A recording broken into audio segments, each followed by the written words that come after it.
நம்ம ரசிகர் மன்றம் வைக்கிறோம், பாலபிஷேகம் செய்கிறோம், கட் அவுட் வைக்கிறோம்.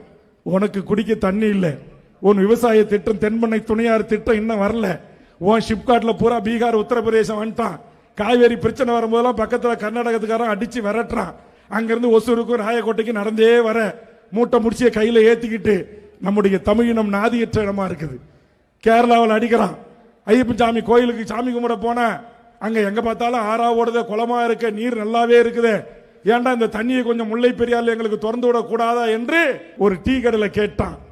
கேட்ட உடனே அங்கிருந்து தமிழ் வந்து டீ கடையில சட்டமாட பேசுறேன் கொதிக்கிற அந்த வெந்நீர் பாயரை தூக்கி சாந்தவேல் என்கிற அந்த தமிழன் மூஞ்சிலே ஊத்தி கொதிக்க கொதிக்க துடிதுடித்து செத்தான். ஒரே ஒரு முதலாளி அப்பாவி அவனை தூக்கி கொண்டு போய் மருத்துவமனையில சேர்க்கல.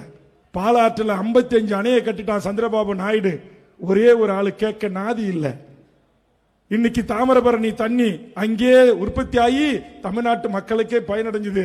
அதுல பெப்சிகோக்கு தண்ணீரை உறிஞ்சி கோடிக்கணக்கான மில்லி லிட்டர் இன்னைக்கு பெப்சாவும் கோக்கியாவும் மிராண்டாவும் நம்ம கிட்ட வித்தான்.